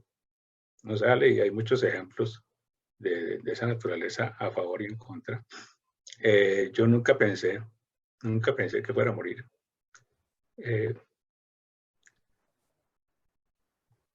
¿Cómo lo iba a lograr? No sé, porque como muchos de los que me conocen saben, yo no sé nadar. Si antes le tenía miedo al agua, ahora le tengo pánico. Pero yo no pensé en esa limitante que tenía. Y seguí adelante. La cabeza es lo principal. He tenido otras 2 situaciones críticas también, pero nunca he tenido yo el pensamiento de que hasta ahí llegué, porque cuando una entrega, por eso les decía que para mí, las personas que hoy en día no nos están acompañando, es porque mentalmente se bloquearon, analizando cada uno de los que falleció y su comportamiento en esas 3 horas largas de zozobra y de espera. Para mí estaban bloqueados. Como le digo, no había pánico como muchas veces creemos que es gritar, jalarse los pelos, zapatear, llorar. No, en teoría todos estábamos muy tranquilos, en teoría, pero las reacciones sí mostraban el estado de cada uno. Y esos que faltaron, o que faltan hoy en día, fue porque en su cabeza como que fueron desfalleciendo.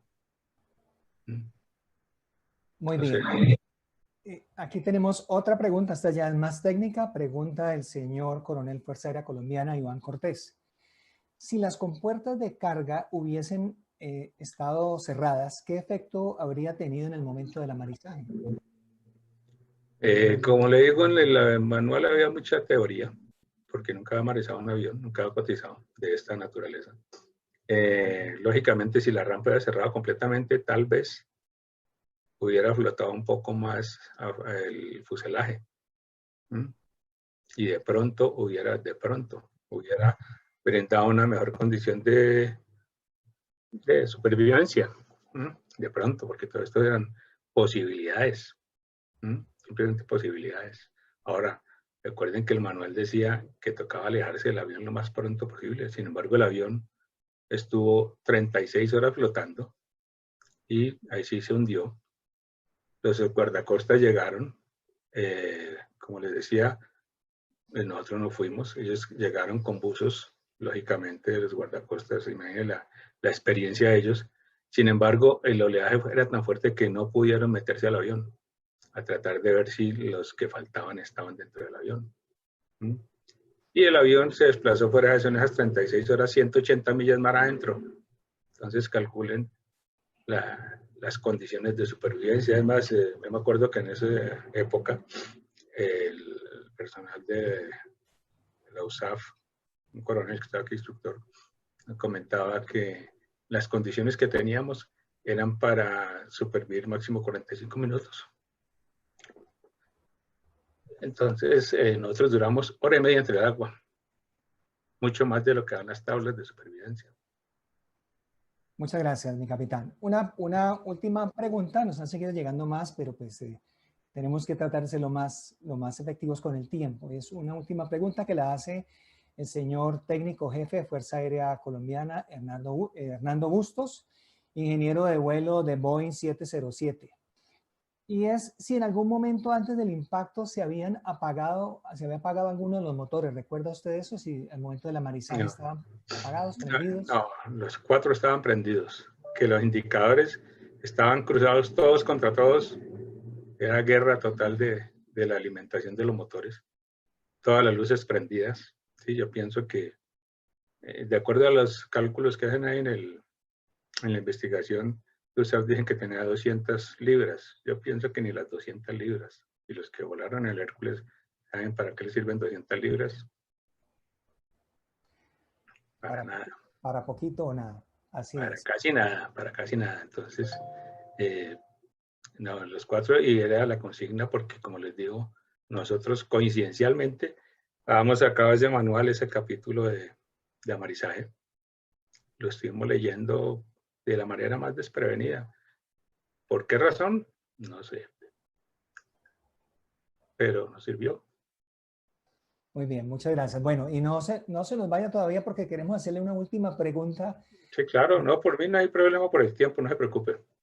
No tiene tanto, ya no tiene referencia con este tema del FAC 1003, sino con algo, una vivencia suya durante su vida por el paso de la vida castrense, y fue cuando, si mal no estoy, usted tuvo una situación de una inyección de un equipo T-33. No sé si nos quiera compartir algo acerca de eso. Bueno, esa es otra experiencia que pasó antes en Apiay.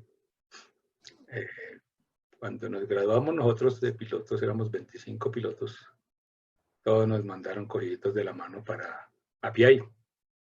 Allá llegamos y lógicamente ni siquiera el curso anterior, el 48, había terminado su curso de jet, ni en T-33 ni en T-37. Los del curso no habían empezado. Inicialmente nos mandaron unos T-41 que voláramos, unos Mentor, perdón, T-41 y Mentor, a que voláramos allá en el llano. Sin embargo, pues se tomó la decisión de que la mitad del curso se quedaba a esperar su turno de jet y la otra mitad nos veníamos castigados para Atena. Estimo que esa Atena, un año larguito, volvimos supuestamente al turno ya que nos tocaba para volar jet. Llegamos y estaban los compañeros de nosotros, estaban terminando ya su curso de T-37 y nosotros estábamos para hacer el curso de tierra y empezar a volar T-33. Como tocaba volar la prima y lógicamente la goma de volar y con los compañeros, salimos un día a volar con un elemento que era Fernando Mendoza, un compañero de curso, y en el otro avión, Jaime Acevedo, y en el otro estábamos Eduardo Olivar, y yo iba de pato a volar la prima, y lógicamente con un compañero, pues la goma de volar, y con los compañeros. Llegamos y no había, como ha pasado varias veces, no había paracaídas de espalda para volar ese avión que requiere paracaídas de espalda. Sin embargo, yo que voláramos con el de silla, quedaba un poquito más incómodo, pero pues al fin y al cabo paracaídas ya se había hecho muchas veces. Por lo tanto, para mí o para ninguno de los que estamos ahí, fue un impedimento hacer operar con el paracaídas de asiento, el de espalda. Salimos a volar a Palanquero, me acuerdo, hicimos el vuelo hacia Palanquero. Nosotros íbamos de líderes, llegamos a Palanquero, hicimos el sobrepaso y de regreso cambiamos. Pasó el otro avión de líder, nosotros pasamos de alas y seguimos el vuelo normal. Llegamos a PI, a condición de instrumentos, a cúmulos. Empezamos a bajar, a descender. Empezamos la penetración, que para la mayoría que están aquí conocen cuál es la maniobra de penetración, que es el descenso pronunciado y el viraje hacia el borde. En ese descenso nos metimos entre el cúmulo, lógicamente para tratar de mantener a la vista al líder. El piloto Eduardo pues se fue pegando cada vez más, pero era tan densa la nubosidad, tan denso el cúmulo, que llegó un momento que lo teníamos prácticamente con el tip en la cara de nosotros y ya no lo vimos.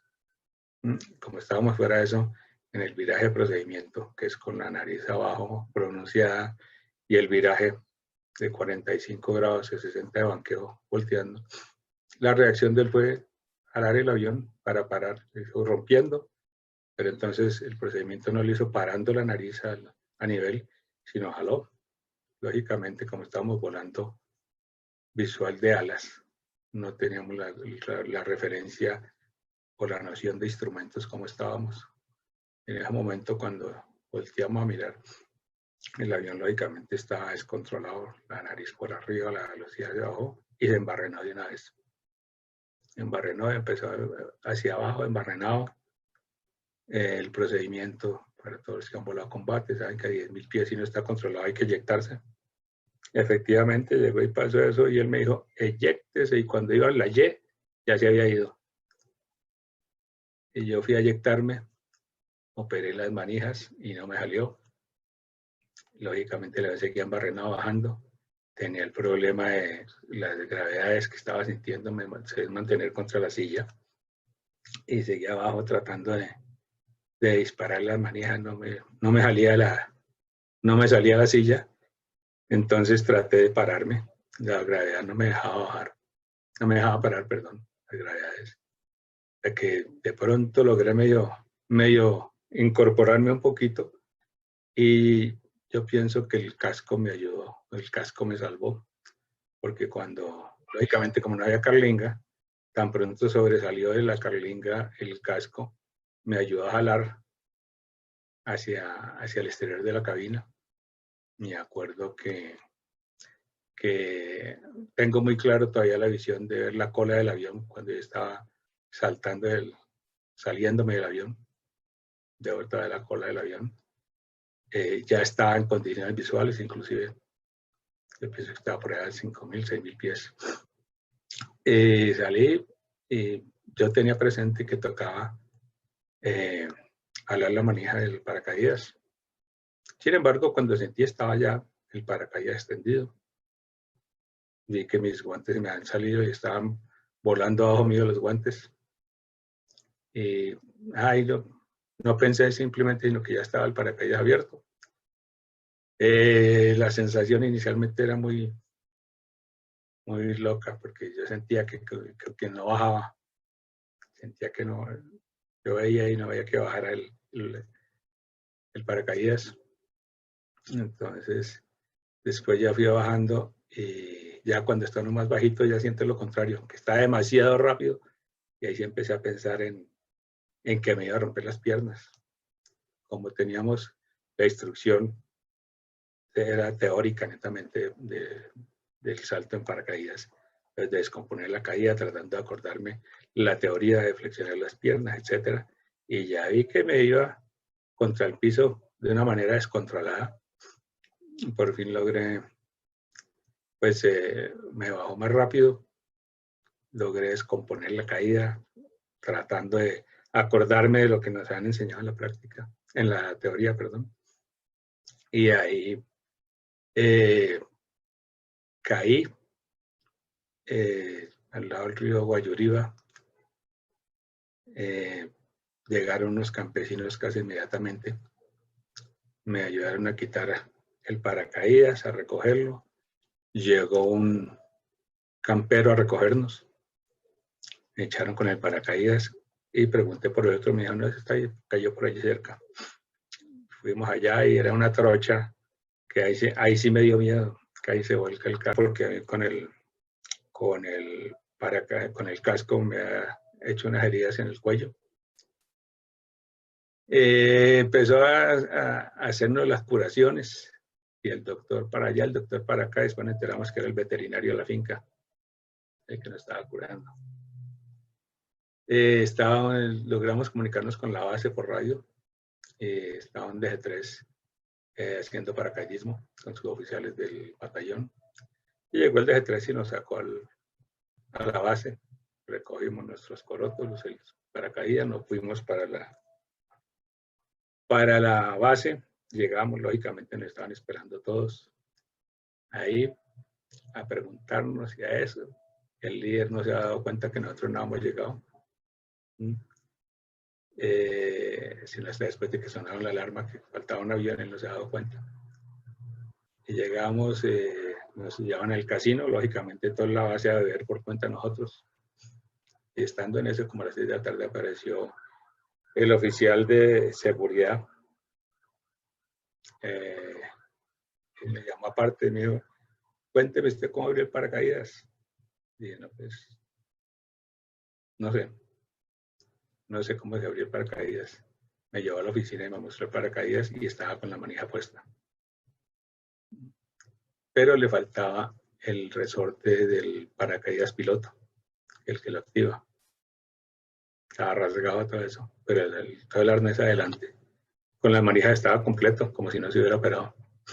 Entonces, después, deduciendo las cosas, cuando yo salí del avión, sí, como era el paracaídas de asiento, que sale, le queda uno colgando, se enredó en el avión el paracaídas piloto. Afortunadamente se arrancó ese resorte, si no había quedado allá con el avión que quedó enterrado y el pedacito más grande era como de 1 metro cuadrado y se ha desintegrado completamente el avión. Esa fue la situación. A Eduardo también se le dañó el paracaídas porque la silla, al desprenderse del paracaídas, le pegó a la cúpula y se le rajó de lado a lado del paracaídas. Sin embargo, logró bajar con eso. Esa fue la historia de esta eyección. Gracias. Muchas gracias, mi capitán. Muy interesante. Le cuento que aquí tendríamos tiempo para escuchar y escuchar indefinidamente. Es el señor capitán de la Fuerza Aérea Colombiana, César Bermúdez, quien nos ha acompañado la tarde de hoy para hacer este relato, esta vivencia que creo que a todas las personas que vibramos con la aviación, pues nos tocan. Creo que es una oportunidad de aprendizaje y de agradecimiento para la vida. Vamos a ver si mi general Ocampo está en línea para que cierre la reunión de hoy. Parece que se hubiera retirado, si alguien le pudiera escribir para que nos acompañe en el cierre.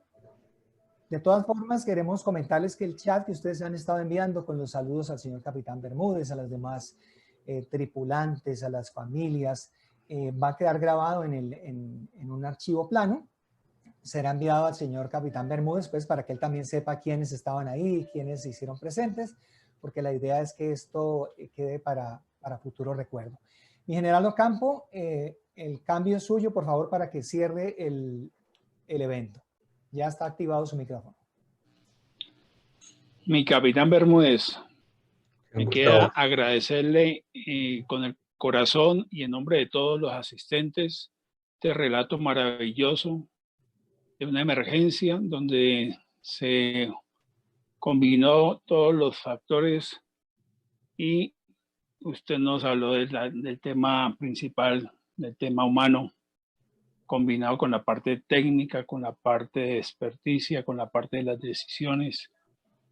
Y de verdad que ha sido una enseñanza grandísima para todos nosotros. Lo valoramos mucho, entendemos ese sentimiento con que usted lo inició, lo transmitió, y que no es fácil recordar esos momentos tan delicados, pero también que permitió surgir a la vida.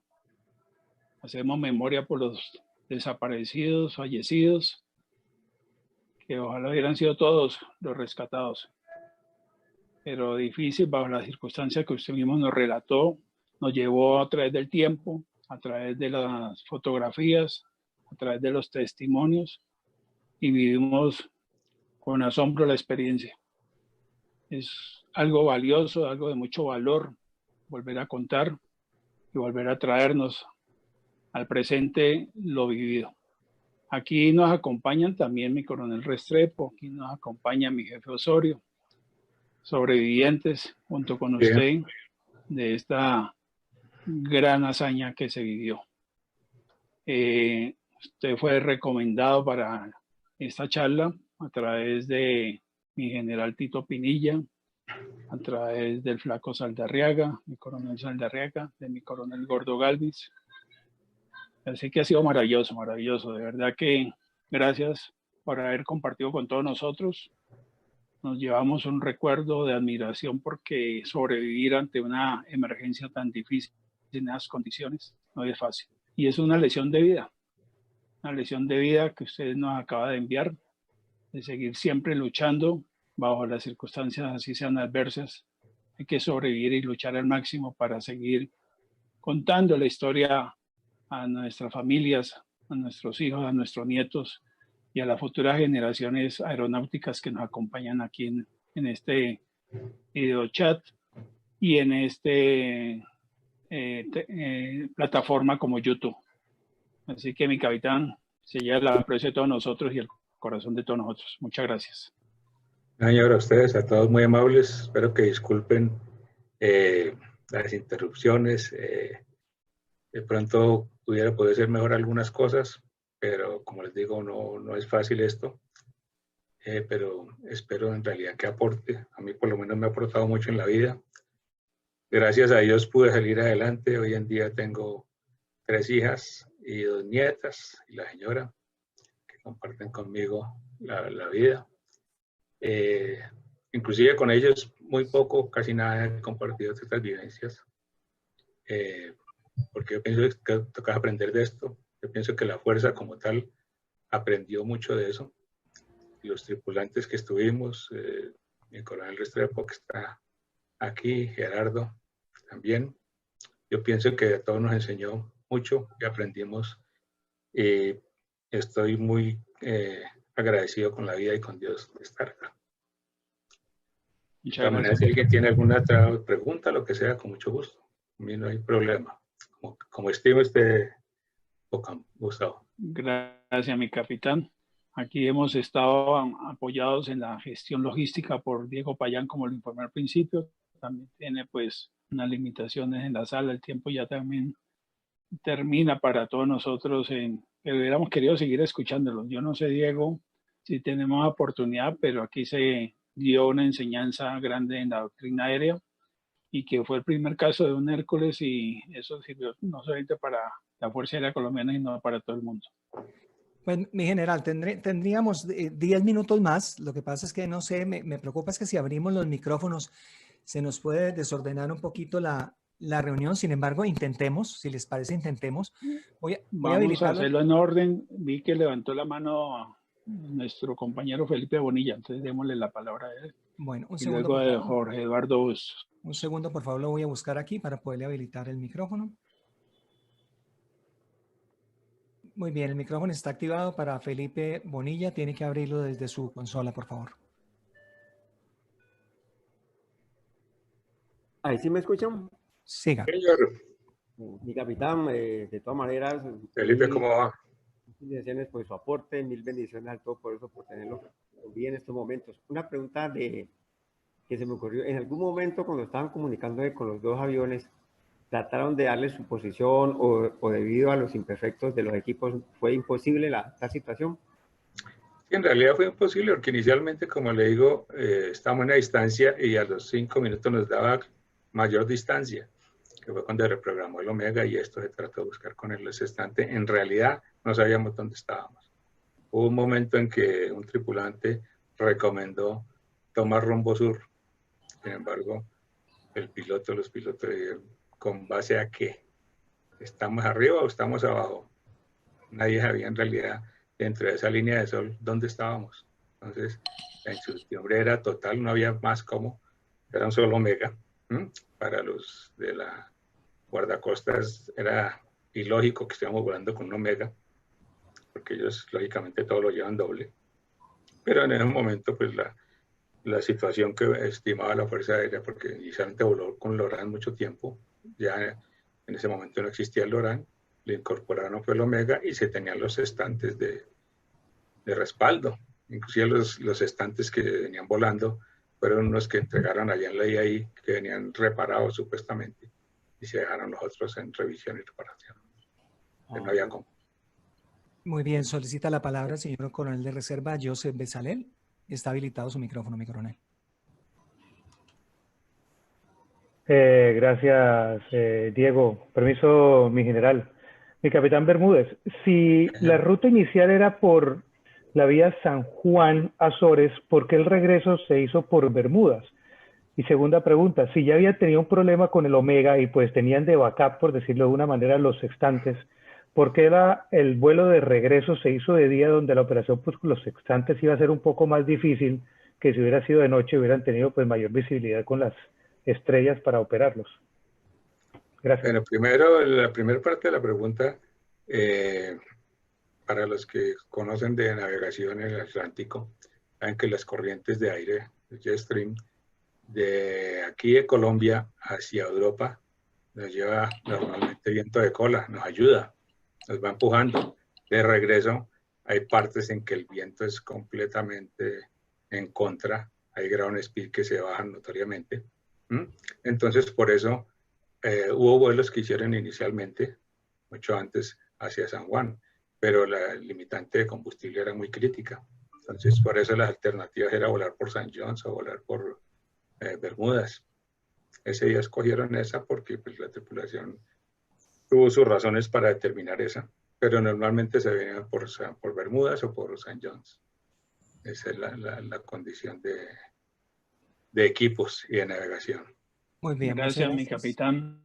Diego, sería para Jorge Eduardo Busto, ir levantando la mano, y una última pregunta después de él, y cerramos para poder darle el agradecimiento a todos. Voy a buscarlo aquí. Igual entonces, después del señor técnico jefe Bustos, el micrófono estará para el señor capitán Gutiérrez. Creo que está identificado como Guti Home.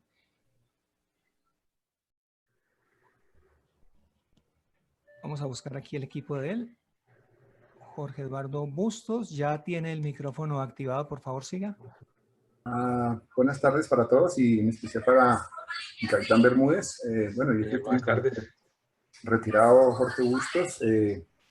Terminé como piloto finalmente de la civil. Volé muchos años el DC-10, el 707 y fue tripulante muchos años del equipo F-28. Para la época en el accidente del avión, yo estaba trabajando en el avión, en el equipo de aviónica, pero no tenía, para esa época no tenía mucha experiencia. Simplemente colaboré con el personal que tenía más experiencia para la revisión y reparación de esos equipos para ese vuelo. Y pues siempre siente uno cierta tristeza por ese hecho. Eso era lo que yo quería hacerles saber y felicitarlo de todas maneras por tu valentía de lograr sobrevivir, porque eso también hace parte de lo que usted relata realmente como vivencia. Gracias, gracias. De todas maneras, quiero aclararles que lo que yo he expresado aquí son mis vivencias. Como lo explicaba el general Campo, inicialmente yo no fui tripulante directo del avión. Volé de observador, sí, varias horas, como 100 horas de observador. Lógicamente, no estaba volando el equipo ni era de Catán, estaba volando era de combate en Palanquero. La situación del equipo, tal vez me olvidó contestarle a quien intervino anteriormente. Precisamente demoraron 2 semanas en volver a salir el avión porque se llevó a reparación y quedó listo.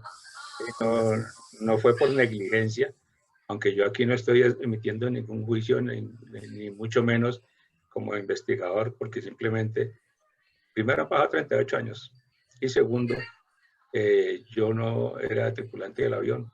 Entonces hay cosas técnicas que en su momento no las conocía, ni estoy en capacidad, ni en el momento de establecer juicios de una u otra naturaleza. Simplemente son las vivencias que tuve. Y una pequeña aclaración con respecto a los botes salvavidas. Ellos, en el momento que el avión se partió por la estación 245, ahí en esa parte van las T-handle de operación de los botes. Por esa razón ellos se activaron prácticamente solos y realmente pues por eso fue que no los pudieron usar. No se alcanzaron a amarrar al avión, pero porque fueron volando. Bueno, y finalmente damos la palabra al señor Coronel Gutiérrez. Mi coronel Gutiérrez ya tiene habilitado su micrófono. Sí, señor. Siga, le escuchamos. Bueno, muchas gracias. Muy buenas tardes a todos. Un cordial saludo a los señores oficiales del curso 53 en especial, mi capitán Bermúdez igualmente, y a todos los que están presentes en este chat.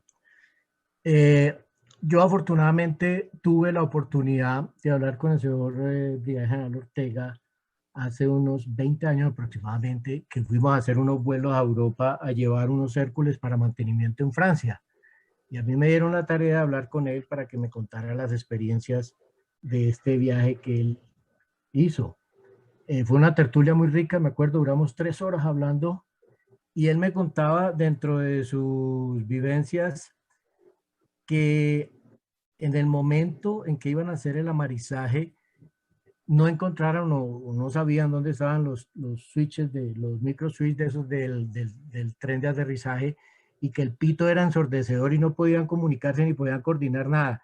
Entonces la pregunta era esa, si mi capitán recuerda eso. Y él también me comentaba que el buque finalmente siguió derecho, pero el que se dio cuenta finalmente que se habían caído fue el marinero que iba a ir de borda de guardia, que alcanzó a ver el avión que se perdió en el horizonte y le avisó al comandante del buque. El buque fue cuando se devolvió. Quisiera saber eso al respecto, mi capitán. Gracias.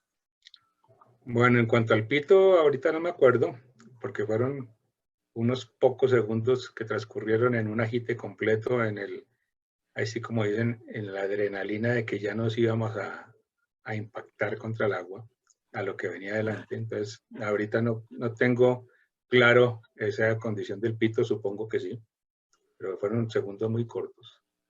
Entonces, esa condición sí fue muy enredada. En lo segundo que me preguntaba acerca de ¿qué es la segunda parte? El buque que había seguido derecho, correcto. Pero el marino que iba de guardia fue el que vio que el avión desapareció en el horizonte y le avisó al capitán y por eso se devolvió. Sí, inclusive no estaba ni de guardia, era el español ese que era muy avesado, muy lanzado también.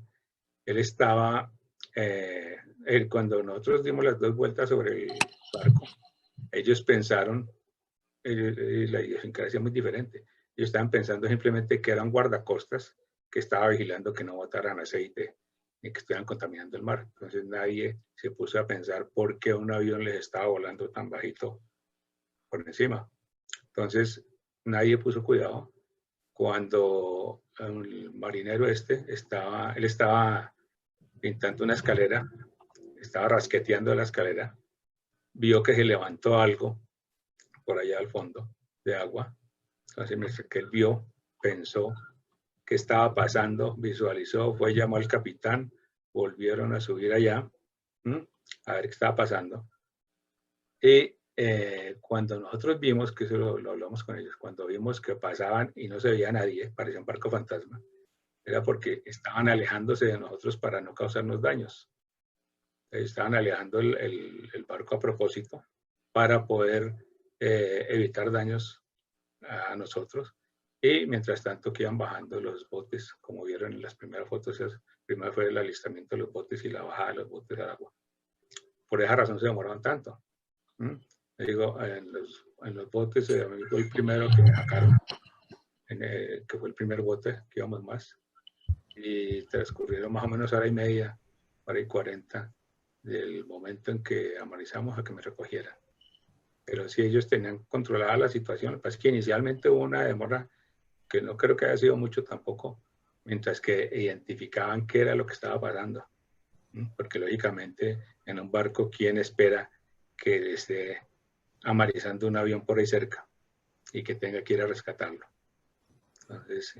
Entonces, yo por lo menos creo que todos vivimos eternamente agradecidos con ellos por su reacción, por su atención.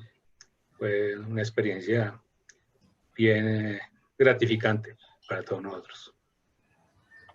Mi capitán, muchísimas gracias por su tiempo. Igualmente a todas las personas que se conectaron desde distintos países. Tenemos reportes de Israel, de España, Chile, Canadá, Estados Unidos y por supuesto Colombia. A todos ustedes muchas gracias, que tengan una excelente tarde y esperemos que espacios como este sirvan para tener un mejor mañana. Feliz tarde para todos.